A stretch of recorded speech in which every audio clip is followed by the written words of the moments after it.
Well, that wasn't the final version of this Penn State wrestling lineup that we saw against Oklahoma. So what changes are Cael Sanderson going to make by the time we get to NCAAs?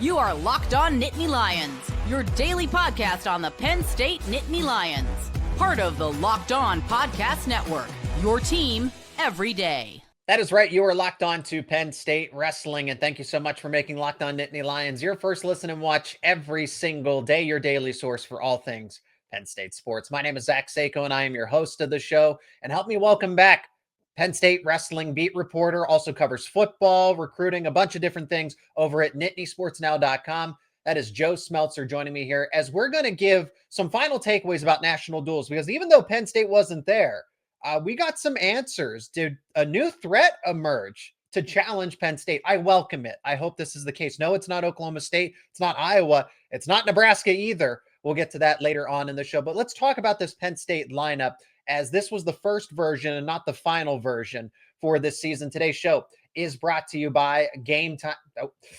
Today's episode is brought to you by FanDuel. Right now, new customers can bet $5, and if your bet wins, you'll get $300 in bonus bets to use across the app. Download the app today. Friendly reminder to let us know your thoughts down in the comment section. Be a part of the discussion. Joe, the key weights, and some of these are obvious, right? But there is one that I think is still significantly up for debate. PJ Duke did not wrestle at 157. He's already going through load management as a true freshman, which he did, but he did wrestle in a U20, a U23, and a senior level world tournament. I think he's due a little bit of rest here before he just dives right in to collegiate action here. But also, we didn't see Josh Barr wrestle. Connor Mirasola, is he the second best 197 pounder in the country? Maybe. Major decision against the top 10 wrestler right out of the gate. And then heavyweight. We saw his twin brother, Coel Mirasola, but I don't know that I buy that this is over at heavyweight. I think Lucas Cochran and Coel Mirasola are going to go at it for probably the next couple of months here by the time we get to January. Yeah, absolutely. And thanks as always for having me on, Zach. I think for the most part, things are pretty set in stone, right? Luke Lillidahl, 125. He's a guy that could win a national championship. Marcus Blaze, could he win a title at 133 based on what we saw Friday? There's a chance. Freshmen like that don't come along too often. We know about Aaron Nagawa, 141. He's a guy that people kind of forgot about, right? His first year at Penn State didn't go according to plan. I don't think he was ever fully healthy. Yeah. He definitely wasn't fully healthy last season when he missed pretty much the whole year. But now he was good enough to beat out Braden Davis at 141. And this was a guy that was in the Final Four at Nationals just a few years ago in Minnesota. Shane Van Ness, he's got nothing to worry about, certainly at 149. 157, you mentioned PJ Duke. He's going to be the guy. We know that now. He didn't wrestle on Friday, but that was just to give him a bit of a rest. As you mentioned, he's definitely Penn State's, at least in the eyes of Cael Sanderson, he's their guy at 157, and it looks like Tyler Kasich is redshirting as a result. And then, you know, maybe the two best pound-for-pound wrestlers in the country back-to-back at 65 and 74 with Levi Haynes at 74 and Mitchell Messenbrink at 65. Rocco Welsh, could he win the title at 84? There's a pretty good chance. He looked great on Friday. And then at 197, I don't think Josh Barr's injury is necessarily long-term. I would expect him to be back by the start of Big Ten action. But if for some reason there's a setback, Connor Mirasola is a very good option. He's a guy that, I don't know if he's the second best in the country, but he's the guy that I would be confident in reaching that podium as an All-American, at least, if he was Penn State's representative in Cleveland. And then at heavyweight, I'm feeling pretty good about Coel Mirasola, Zach. Lucas Cochran, we know what he can do. We haven't seen too much of it, because of Greg Kirkfleet kind of holding steady at heavyweight. But remember that Rutgers dual meet in the BJC 2 years ago, he had a top 10 opponent wrestling up at heavyweight, and he beat him. So that was pretty impressive, and you can't count a guy like Lucas Cochran out, but I do like Coel Mirasola a lot too. So yeah, it's mostly set in stone. I don't think that's going to be the full lineup. I think you're going to see Josh Barr and PJ Duke before too long. But Penn State looks ready to roll. That definitely wasn't Oklahoma's A team, but still, when you blank somebody in the dual meet, you can't say that isn't impressive. So. And it shows a lot of things about Penn State's lineup, right? One, the depth that I will continue to talk about here is that there is a guy at every single weight class. The number 2 guy is not a liability. Okay, you have Joe Seeley ready to go at 157, and Penn State's full intention is to redshirt Tyler Kasak. I'm not going to try to speak anything into existence, but you have 2 perennial national title contenders at 157 already, and then your third guy in Joe Seeley is a former top 3 pound for pound prospect. So that just speaks volumes of the depth. Again, do you go with Aaron Nagel or do you go with Braden Davis? 2 guys that finished top 5 once upon a time when they were peaking. Okay. And then, yes, you mentioned Brink, you mentioned Haynes, Josh Barr having an injury. You don't have to worry about 197 being a liability. You just roll out Connor Mirasola and you're going to get bonus points right out of the gate against DJ Parker, who is definitely at the very minimum a fringe All-American wrestler. But, hey, maybe things go right. He could surprise in the postseason. But that, I do believe, is a top 8 wrestler bottom line. And Connor goes out and majors him in that bout. But the one at heavyweight is, I circle that because, again, it does. I do view it as a toss up. I view it as a 50-50. While I would, hey, I don't disagree with anybody that says, hey, you should probably lean Cole Mirasola here. He's been training at heavyweight for the past season, right? The intention was to make him a heavyweight. Lucas Cochran, I mean, the decision was kind of made not overnight, but there wasn't a plan for him. There wasn't a blueprint. This was kind of a last second way to maximize his eligibility, it seems like. And you don't have the depth at heavyweight that you do at any of these other weight classes. So Penn State's making the right move almost as an insurance, but Lucas Cochran goes out and wins an open tournament at heavyweight. He's a little bit taller than Cole Mirasola, so he has kind of the upside with, how his body is, what his build is comparatively. But the thing that Cole has going for him is timing. How much time he spent at heavyweight, and that's going to pay dividends. And I'm glad that you brought up Cochran beating Slavakuski of Rutgers back in the day when he was weighing around 197 and beat a true heavyweight, literally a true heavyweight that Slavakuski was. Yeah, and I'm glad you said his name because I would not have gotten that pronunciation right. But yeah, and the beautiful thing about wrestling, Zach, is that it's all pretty much takes care of itself, right? In football, if you're choosing between 2 quarterbacks, who knows if the coach is going to make the right choice? It's basically a coach sees one quarterback and likes that quarterback better. In wrestling, you just put those guys against each other in wrestle-offs, and whoever wins, whoever looks better head to head gets that position. So yeah, and Penn State's gonna be in really good shape, and whoever they throw out there at heavyweight, the dual meet's going to be decided well before we get to that point. So.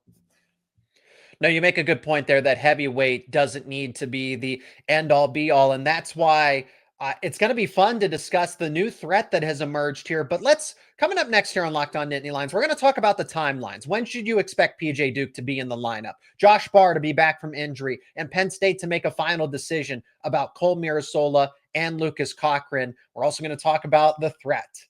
It's not Oklahoma State. It's not Iowa. It's certainly not Nebraska after what we saw at National Duels. We'll tell you about that team coming up next here on Locked On Nittany Lions. This episode is brought to you by Gametime. We all love college football. The tailgates, the rivalries, the energy in the stands. There's just nothing like it. But let's be real. Actually getting tickets can feel like more of a battle than the game itself. Endless queues, hidden fees, prices jumping at checkout. That's why you got to use Gametime, the app that gives the advantage back to the fans. It's the easiest way to score last-minute tickets at the best prices with no surprise fees. What you see is what you pay. You can pull up Gametime, and in just a couple of taps, you'll see amazing deals. I'm talking about your favorite college football games for as low as $25. And if you've never been to a stadium, if you've never been to a venue, if you've never been to Beaver Stadium and you want to attend a Penn State football game, Gametime has this awesome feature where you can see your point of view ahead of time. You select your seats and you'll see what that view is going to look like before you go to buy them. So take the guesswork out of buying college football tickets with Gametime. Download the Gametime app, create an account, use code LOCKEDONCollege for $20 off your first purchase. Terms apply. Again, that is promo code LOCKEDONCOLLEGE for $20 off. Swipe, tap, ticket, go. Download Gametime today. So we'll get to the timeline of those three wrestlers, and I guess I should say four, since it's Cole and Lucas Cochran. But then we'll talk about Ohio State. And when I say threat, I mean a team that's going to push Penn State. Do I think Penn State's going to win? Yes. But do I think this team is going to push Penn State and get the best out of them? Absolutely. And it's a shame, that Penn State wasn't at the national duels. We'll give some more takeaways about whether or not Penn State should have been there to begin with. As far as timeline goes, we know that PJ Duke, Cael Sanderson said this on the record, that the intention is to get him to wrestle at Army Black Knight Invitational. This is truly a circumstance of load management. He's not hurt. He's not banged up. He's just done a lot of wrestling over the summer. Let the guy have a break. At 197, Josh Barr can take as much time as he needs to recover.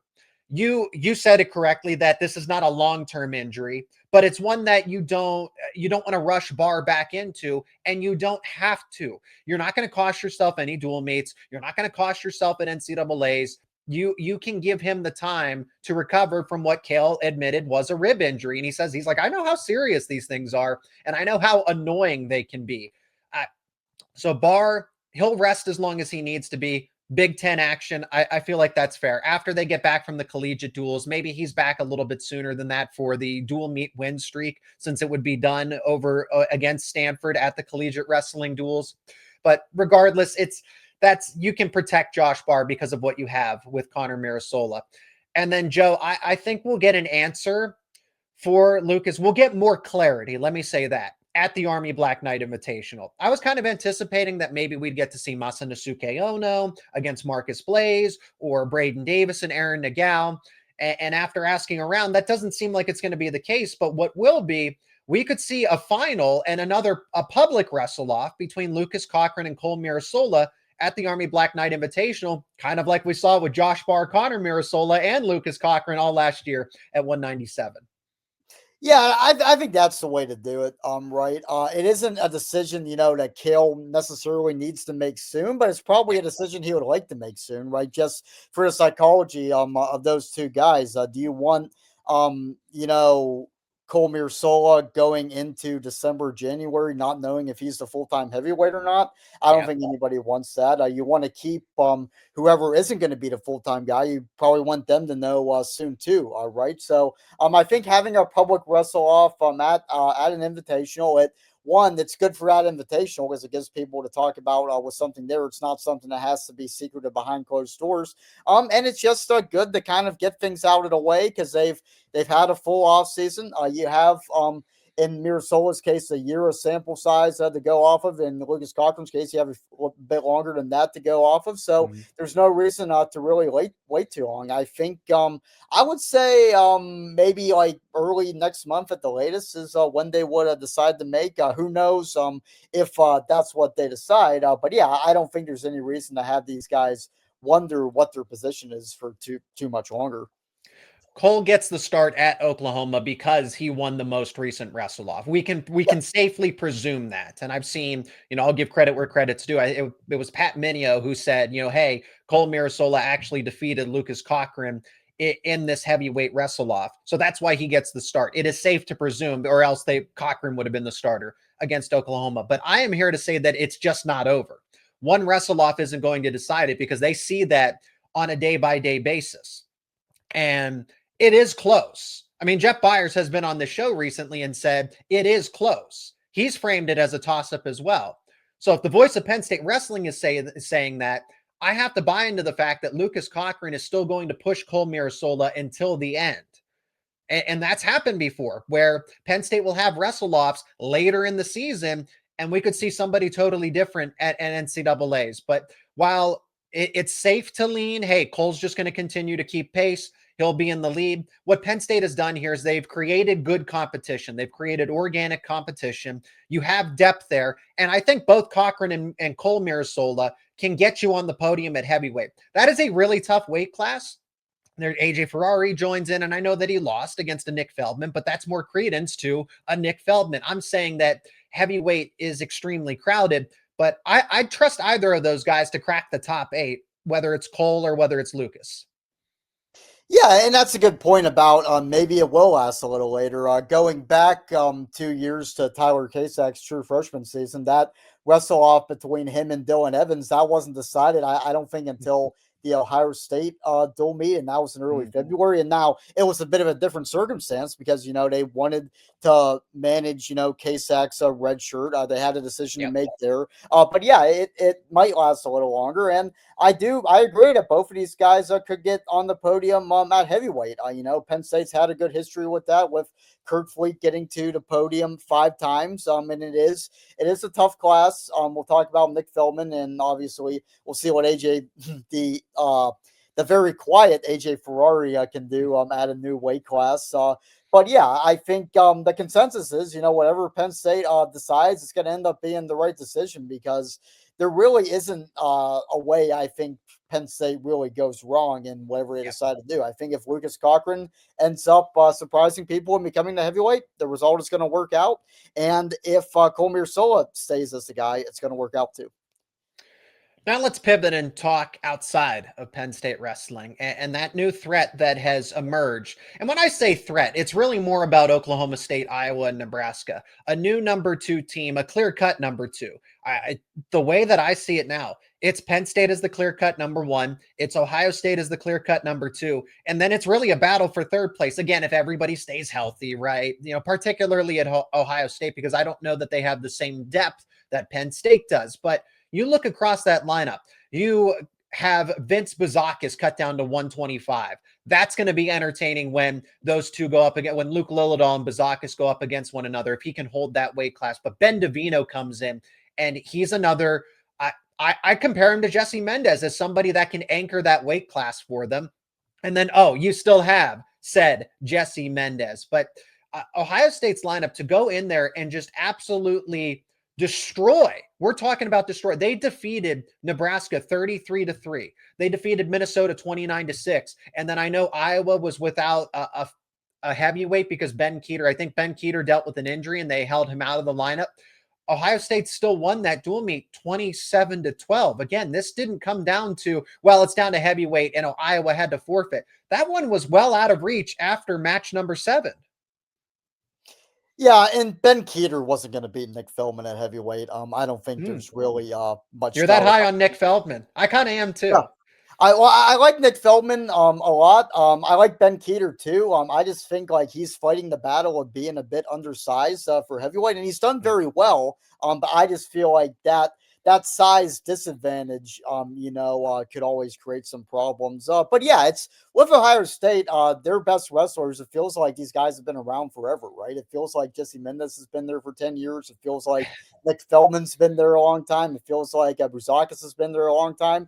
And they have a coach that has been there forever, a national championship winning coach in Tom Ryan. So yeah, with the national duels, it kind of felt like, Zach, I remember watching a Nathan's hot dog eating contest a few years ago, and the broadcast was playing up the battle of who was going to be in second place behind Joey Chestnut, because everybody knew Chestnut was going to win. Penn State is Joey Chestnut right now. But that doesn't mean there isn't intrigue at who's going to be number 2. I think it's probably going to come from the Big Ten as of now. Maybe Oklahoma State has something about that. But Ohio State could very well be that second team. And if you remember, for last year's dual meet in Columbus, there was some concern. It didn't last long, but there was some concern that Penn State was going to lose that bout. That was Greg Kirkfleet was out sick.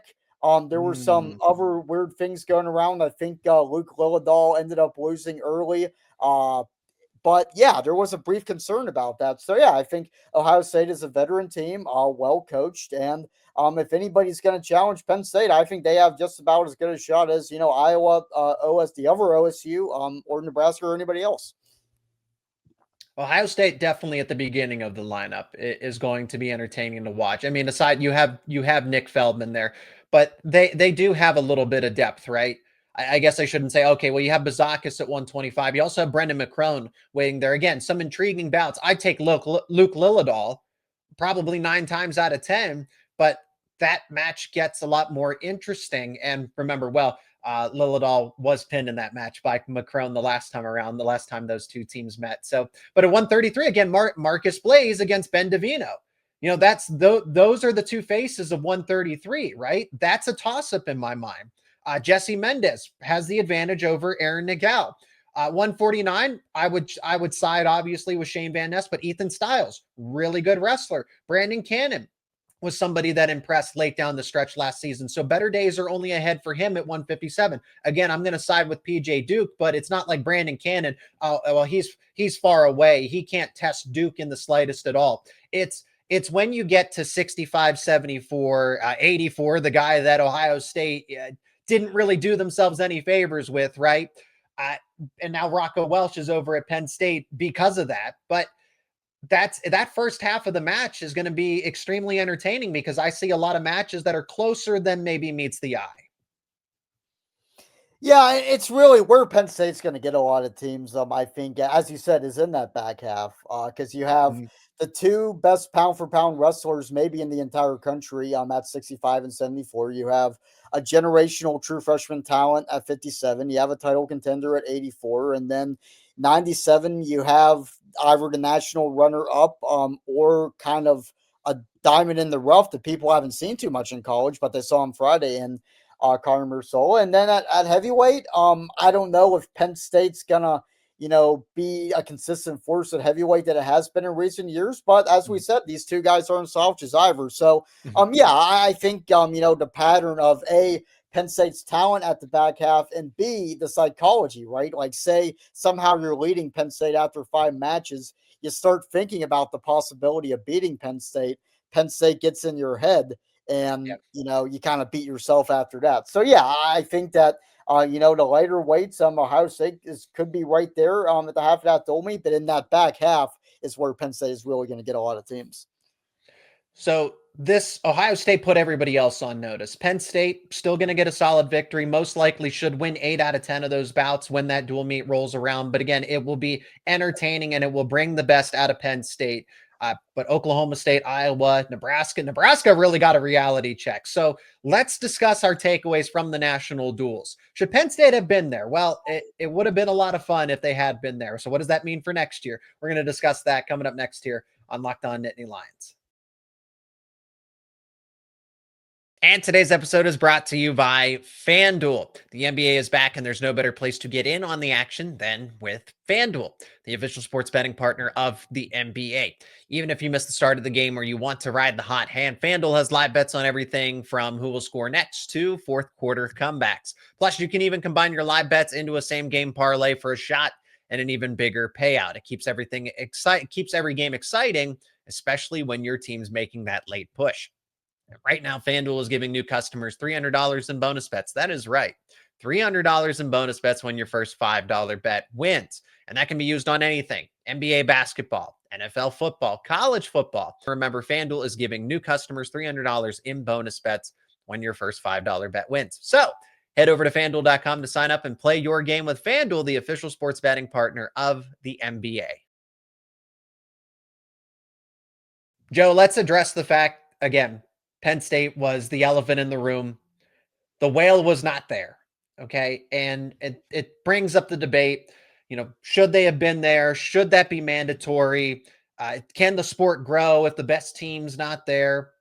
And yeah, all of that's true. Penn State should have been there. The best team not being there doesn't help the sport grow.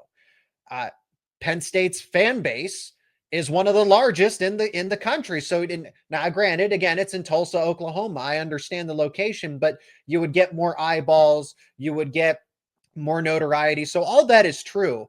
It's also not Penn State's responsibility to go out of its way to carry the national duels, right? So while, yes, I would like Penn State to be there. Yes, I think the competition would have been tons of fun. But the national duels, in my opinion, can't be this fly-by-night tournament. It's here one day and it's gone tomorrow. Okay. So what does that look like? Well, it should, in my mind, Joe, I think that the NCAA should step in, work with, and help coordinate. And this should be something that's at the end of the season. I'm not here to debate all the other logistics. Okay. If it's that important, find a way to make it work. Don't make this some sort of all-star tournament in the preseason or in the middle of the season because it doesn't make sense. I agree with Cael in that regard. It disrupts a lot of things, okay? I was without a heavyweight in Ben Keeter, okay? And Penn State lost Josh Barr temporarily because of an injury he suffered overseas. So make this a tournament with actual stakes and not just prize money. Put it at the end of the season before the actual NCAA tournament. Have a team duels postseason, and then go through all the individual, the Big Ten tournament, the NCAA tournament. How that would work out logistically, I'm not the guy to ask at the moment. I'm sure I'll get information as this goes along. But I don't like that it's basically a preseason all-star type of tournament. Make it worth something, legitimize it, and put it at the end of the season before March Madness. I kind of like that idea too. And it helps the wrestlers in a way, because on the one hand, you think like, oh, they just wrestled a full season. Why not have time off? But on the other, a lot of these guys are going to be going into freestyle tournaments, important freestyle tournaments. Wouldn't you want to keep them fresh? They have a leg up on the 28, 29, 30-year-olds they might be facing after weight classes. So I like that idea. I think it's kind of the same issue in baseball with the World Baseball Classic. Not so much the last one, because obviously it went really well with Ohtani striking out Trout. The ratings were absolutely insane internationally.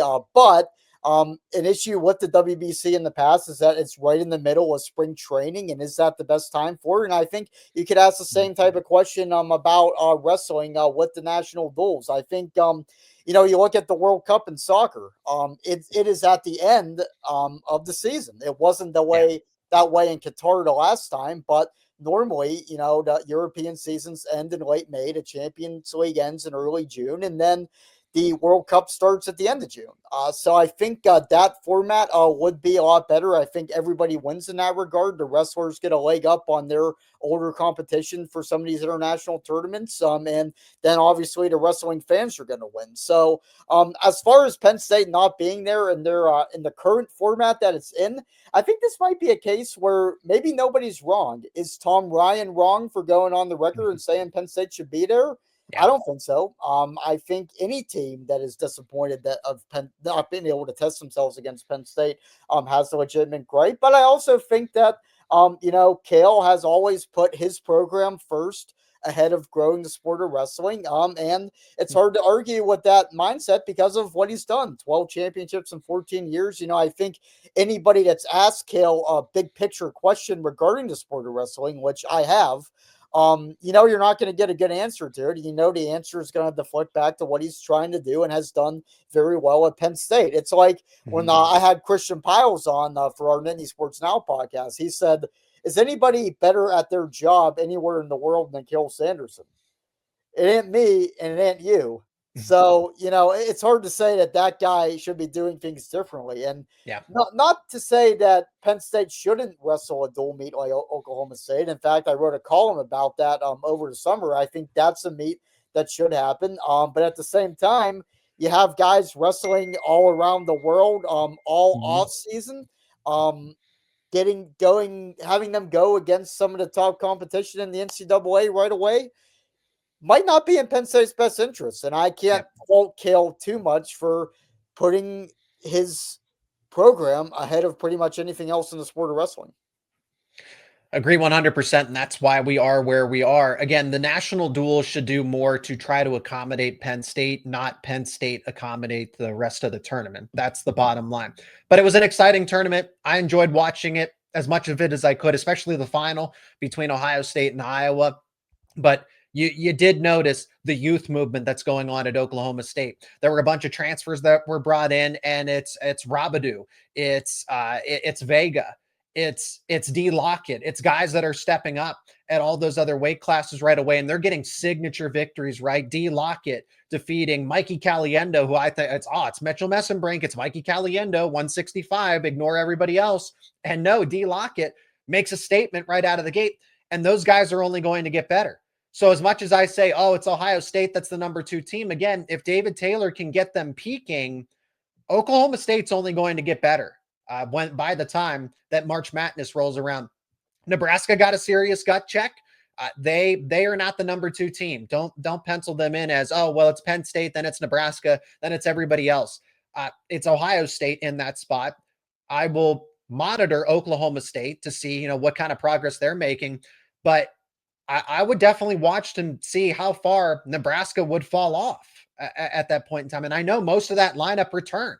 They lost, and I'm blanking on the name of the lightweight, but they lost their lightweight starter and they lost Ridge Lovett. They returned everybody else, and then they added AJ Ferrari. That's a team that should be right back in the thick of it. So maybe it's so telling when you lose like you do, when you only score 3 points against Ohio State. You got work to do over at Nebraska. And then Iowa's just kind of Iowa. I don't think they haven't regressed. They haven't improved. They're kind of there. They have some anchors, some national title contenders, but this is a team from the dual meet perspective that, Joe, I'm not all that concerned about. Masoma and Dean and Angelo Ferrari and Drake Ayala, all title contenders. But from the dual meet perspective, I mean, Penn State might shut out Iowa when that dual meet rolls around. It could happen. And as you said, I think Iowa wrestling has been kind of stagnant the past few years, and that makes it Iowa wrestling Twitter is a very interesting place, which I'm sure you've seen. It's nice. It's cordial. It's peaceful. Oh, absolutely. But no, I think Nebraska's going to figure it out. Are they the second best team? I don't know, because Ohio State is also very good and well coached. Iowa's also very good and well coached. But I would say with the amount of talent that Nebraska's having, and I think that AJ Ferrari does settle in to heavyweight for as much as people say about him off the mat, and as much as he'll say about anything off the mat. He is quite a talent. We've seen that at 197. Yeah. I think a lot of us thought he was going to win the national title at 197 last year. Didn't quite happen that way. But he's a guy that could be a force in that heavyweight division. And I think Intrell Taylor is going to be okay. I think that guy is a defending national champ. He's too talented to really let things carry over into the season. So I think Nebraska's going to be all right. But yeah, it is interesting, like how Iowa just always seems to be kind of the same every year. Like if you're not winning a national title at Iowa, people are going to be very upset, and they haven't won a national title for a long time. And who knows when they're going to do it again, because the Penn State train keeps rolling along. And Oklahoma State long term looks like, it's Ohio State presently. I'm not talking about Ohio State for 5 to 10 years from now. The school that I think challenges Penn State the most long term is David Taylor in Oklahoma State, because they're doing things that are very similar to Penn State, and that's going to set you up for long-term success. Hey, that's where we're going to wrap it up on this edition of Locked On Nittany Lions. My name is Zach Seyko. I'm your host of the show, as always. He is Joe Smeltzer, covers football, wrestling, so much more over at NittanySportsNow.com. Links to his work will be down in the description. Friendly reminder to let us know your thoughts in the comments section. Be a part of the conversation. And if you're new to the show, subscribe to the YouTube channel and wherever you get your podcasts for these daily conversations around your favorite Penn State sports teams. Joe, thanks for the time as always. Glad to have you back on the podcast, and can't wait to have you back on soon. Fantastic. Thanks, Zach.